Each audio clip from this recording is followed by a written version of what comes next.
How much of a factor does your physical health play into your mental health, you think? What's our plans for the future? Your plans for the future? One piece of advice you could give to everyone in the world, what do you think it would be?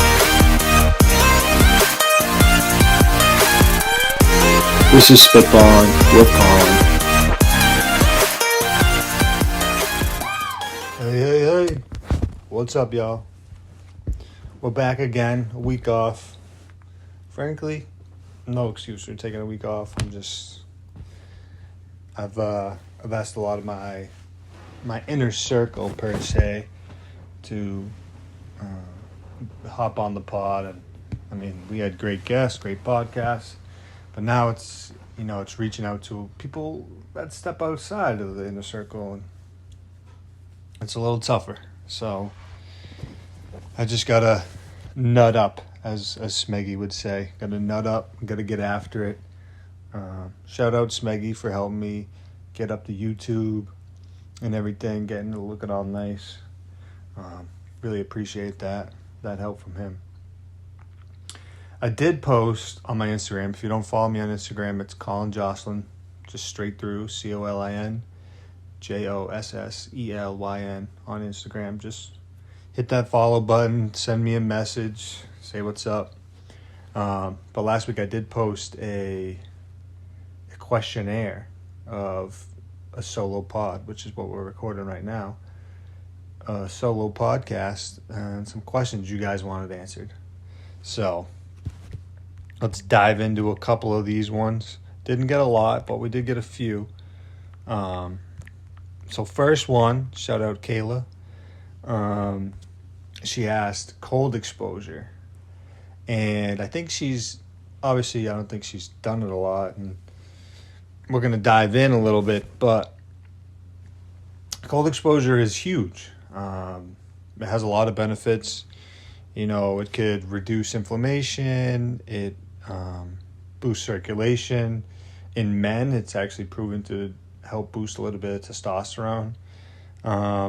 It can boost your immune system, but if you're sick, don't do cold showers when you're sick. That's just a net negative, because it does kind of fire up your CNS, your central nervous system, for a little bit. It does boost your mood, especially if you alternate between cold and hot. So if you go like 20 seconds on cold, 10 seconds on hot, 10 seconds on cold, 20 seconds on hot, you'll see that just that quick switch.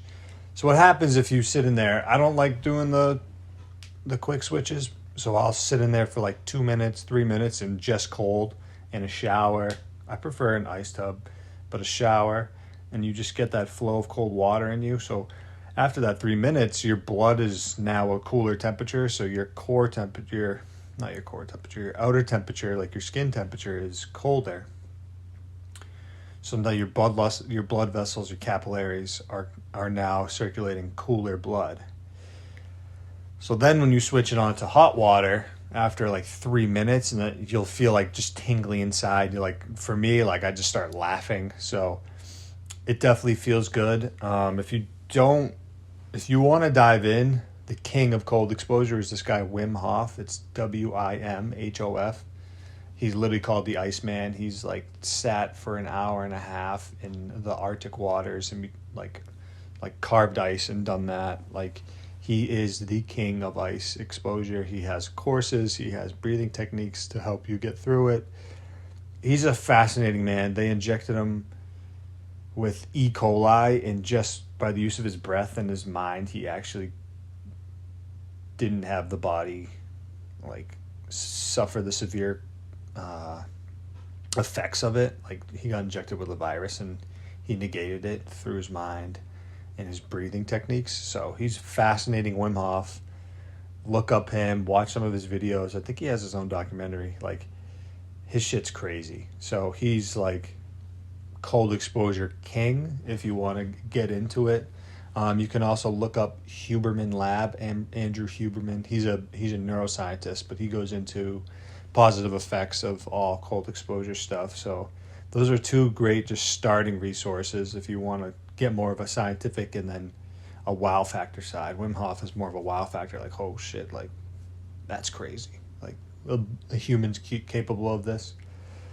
On top of the other benefits and those guys, you also, with cold exposure, turn your fat from white fat to brown fat, I believe.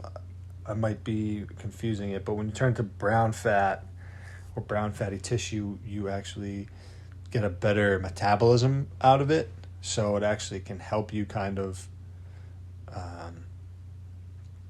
work through foods better and possibly lose weight, because it helps your metabolism in your brown fat cells. I don't know, but something like that. It's brown and white. And I think white fat is bad and brown fat's good, because brown fat is like, if you're swimming the English Channel, you need to have a lot of brown fat because it's cold as shit, and you need to build up that layer of brown fatty tissue. So I think it's more beneficial with that. Yeah, so those are a lot of benefits. And then, the biggest one is your mind. You have to suffer in that cold exposure and feel uncomfortable, because anything that is great or anything that is worth doing is going to at some point reach your comfort level. So you have to get to that point of discomfort and learn how to just feel it and deal with it and then kind of work through it. And that's what cold exposure does every day. It doesn't really get easier day in, day out. You just kind of work with it. You can start as simple as 10 seconds a day, then the next week you go 20 seconds, and then you build your way up.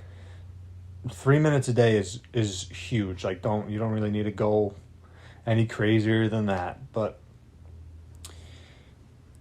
the mind factor of these cold exposures gets you to that comfort zone threshold and kind of pushes you a little further. So, your mind becomes stronger, your mental toughness becomes stronger, your ability to work through uncomfortable situations is better. So you kind of reduce stress in a way, on top of if you do the 2 minutes cold and then a little bit of a hot shower after, it connects to your I don't know how to say it. Essentially, it connects to a system in your brain, internally in your brain. It's cannabis and opioid system. It's not like you're going to get addicted to anything, any drugs, but Wim Hof discusses it and talks about it very well. And the cannabinoid opioid system, I don't know. It's somewhere deep in your brain, but that's what it releases, feel good chemicals that make you feel good when you do this switch from the cold to the hot. And that's what makes me laugh. Other people, it makes them have to just move and get move around, because it just kind of tingles their body. So cold exposure, man, highly recommend. Again, it's not for everybody though. So if you try it and you're nah, this shit really sucks, I don't like it, it doesn't make me feel good, okay, whatever, find your different thing that can kind of bring you to the edge of your comfort zone threshold. So maybe that's just breathing, maybe that's working out, maybe that's something else. If you're a shy person, it could be going and trying to have a 2-minute conversation with somebody new a day, or even just walking by somebody in the street and being hi. That's all you have to do. The person's not going to stop and have a conversation with you. Just say hi. That's a little uncomfortable for people that are a little introverted. So all those things, a lot of benefits to cold exposure, and I recommend it, but you don't have to go overboard. It's not like something you have to do every day. If you do it, 2 or 3 days a week, sure, that's fine. If you want to do it every day, more power to you. And if you find that it's not your jam, it is what it is. Just the whole point of it. Yes, it has physical benefits, but the main point of it is the mental benefits, I think. And so if you don't like suffering through it and you want to get mental benefits, find your thing, find your shtick to get you to that comfort zone threshold. All right. Okay, next question I got was from Eric G. Shout out Eric G. Hilarious dude. But he said, who would win in a fight? A bear or a gorilla? So I'm going to say grizzly bear or gorilla, just to clarify. Because a black bear and a gorilla, I haven't thought through this one. But a grizzly bear and a gorilla, that would be a duel. So grizzly bears, they don't have opposable thumbs. And when I was first asked this question a couple years ago, I said gorilla, because gorillas are faster, and they have thumbs. Like, they're gonna rip out your the freaking eyeballs. Like, dude, who's gonna beat a gorilla? Like, them shits are massive. They're like, I think they can lift like something like 3 times their body weight or 2.5 times their body weight. Something absurd, right? Like, just something crazy. But then when I got in this argument with one of my friends, they were like, "You're crazy, bro. Grizzly bears would fuck up a gorilla." And I was like, yeah, whatever. So then they started showing me videos of what this grizzly bears can do, and like what these things, and I was turned instantly. So grizzly bears, if they stand upright, they're like 6 or 8 feet or something absurd. Like, they're just massive. They weigh like a ton, right? They just are huge. So they're definitely bigger than gorillas.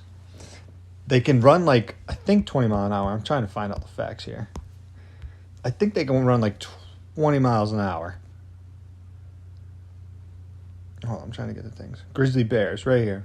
They weigh up to 800 pounds. They can run fast. That's all I know. They can run fast. So the gorilla's speed, yeah, whatever. A grizzly bear is sneaky fast. And the thing that's scary about the grizzly bear is its freaking paws, dude. Like, its paws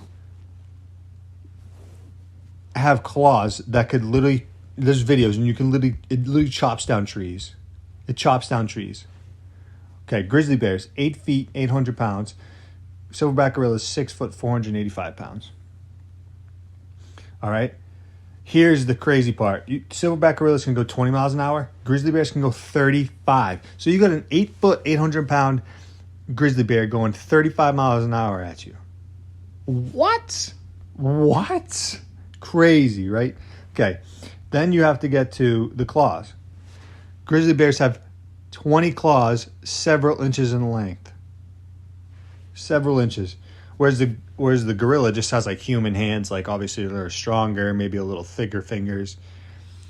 But grizzlies have freaking claws, dude, and they literally cut down trees. Grizzly bears can climb trees, I'm pretty sure, so they can stick their claws in the trees and climb up the trees. Like, it's a no contest in my opinion, because it's not like the gorilla can just be like, all right, if I'm getting my ass beat, I can run away. It can't, because the grizzly bear is faster. So if anybody has a rebuttal to this, shoot it my way, but it's a grizzly bear. Like, I don't even think it's that close. So, yeah. If you have a good point for a gorilla, I would love to hear it, but you can literally search just grizzly bear versus gorilla, and you can just see all the freaking things that the grizzly bears do, and it's nuts. All right. Next question. This is gonna be a quicker pod today. Next question. I'm gonna actually ask myself questions that I've asked previous guests, just so you guys know my point of view at the current moment going forward when I interview future guests. So we'll do one word that I think everybody should live by, and I'm gonna agree with my previous guest and say love. I mean, I think love underlies everything in the world.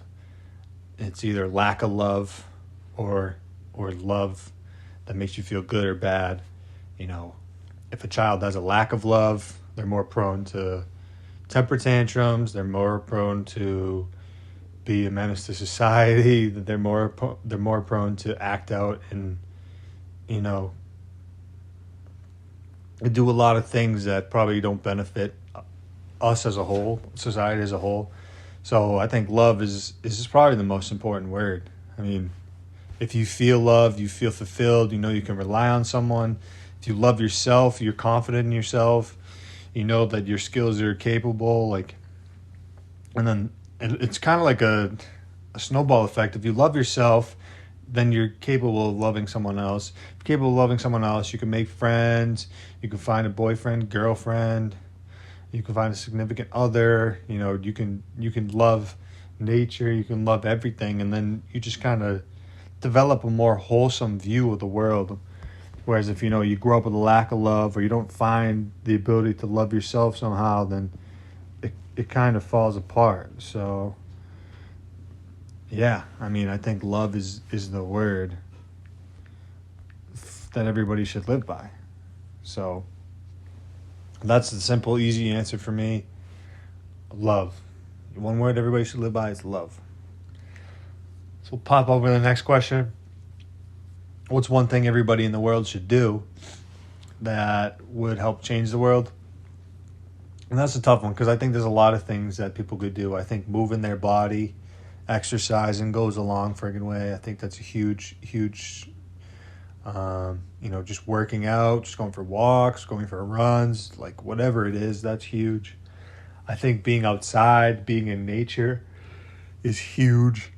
Like seeing the sunlight, taking in, seeing just nature, just trees, plants, animals, realizing that we're in a different space. Like there's other things going on except for our tiny little lives. Like we're floating around on a freaking rock in outer space.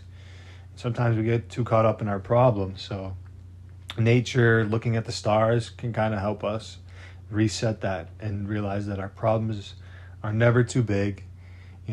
We can kind of take a step back and be like, okay, is it this serious?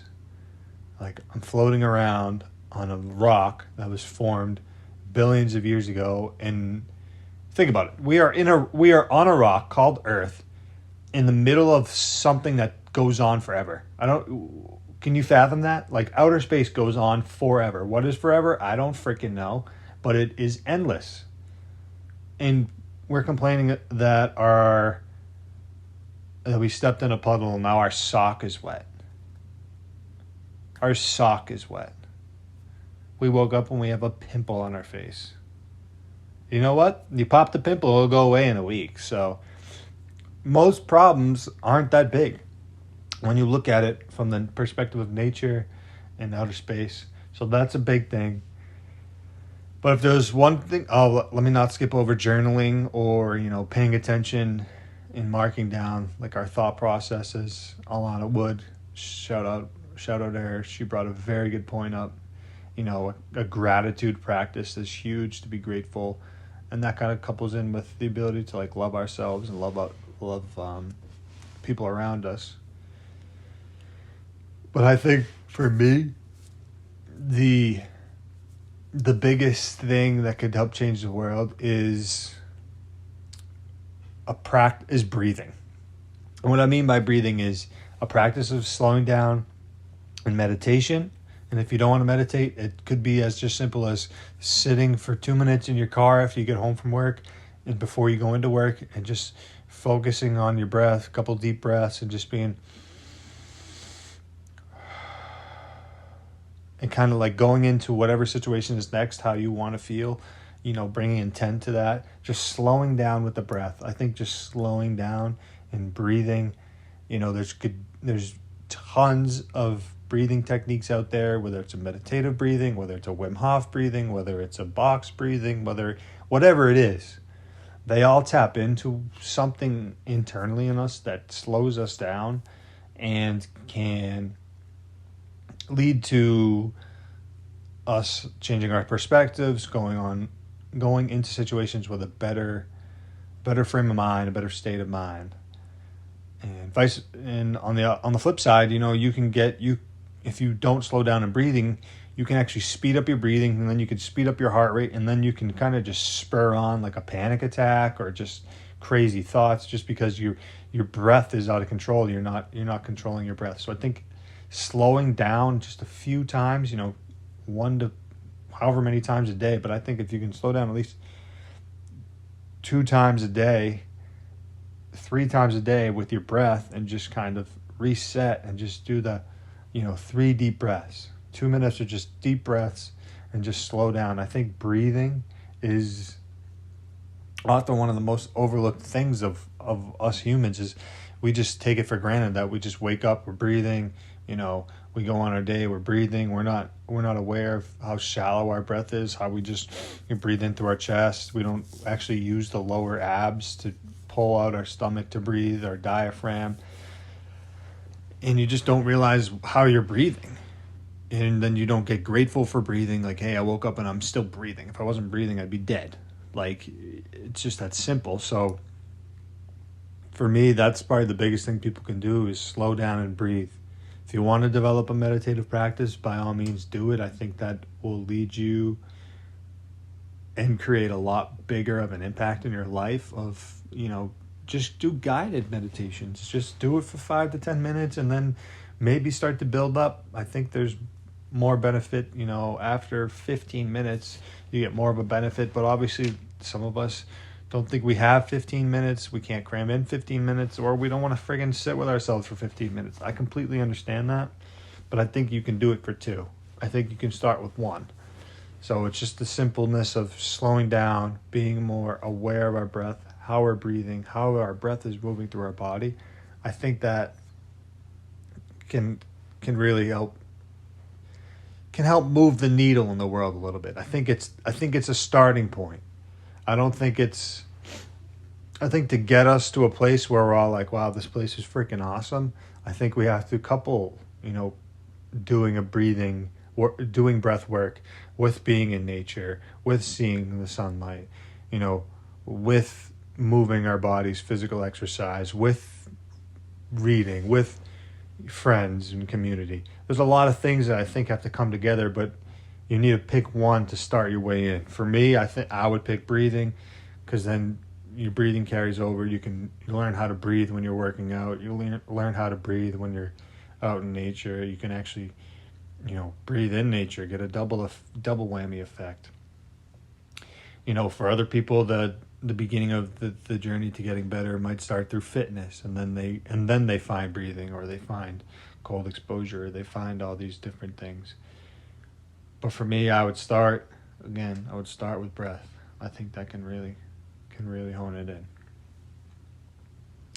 All right. And the last one I'll cover is, what was the biggest plot twist of your life? And, how did you come out of it? How did you use it for a positive impact? How did it change your life? The biggest plot twist, you're going along and all of a sudden, there's a wall in your way. It says, no, you gotta take a sharp left. You gotta go backwards, essentially. So for me, I'm in my sophomore year of college.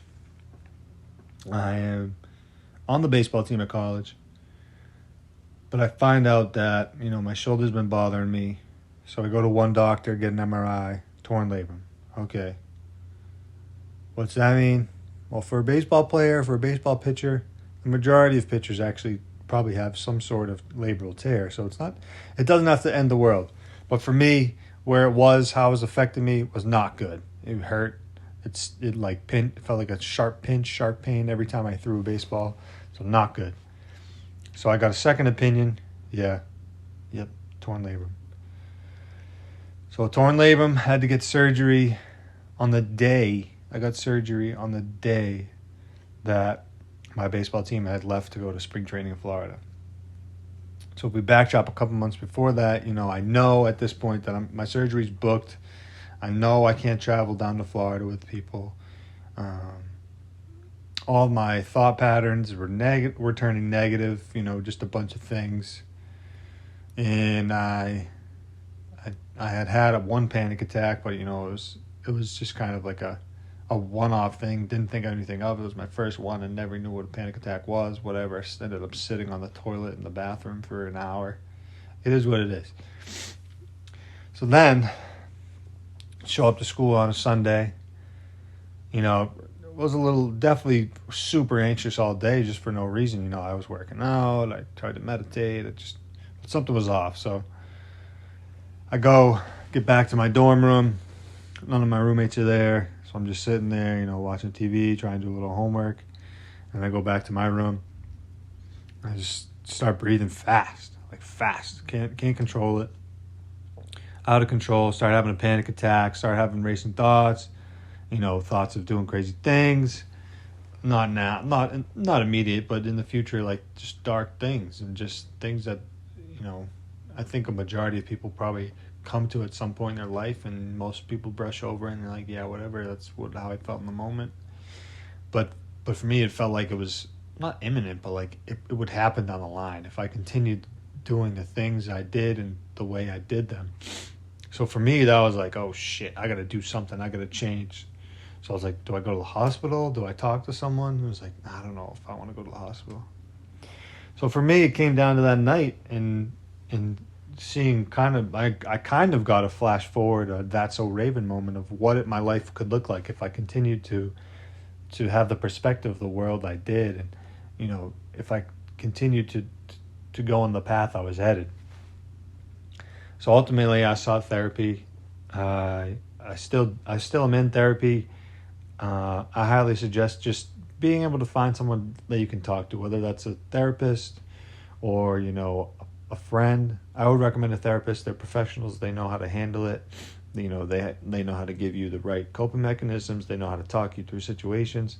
So for me, therapy was huge. Not only talking with someone who could give me coping mechanisms, but I was just kind of sorting out what my childhood was like, the impact of people around me, the impact of like how this thought pattern could affect and bring this kind of momentum to this situation.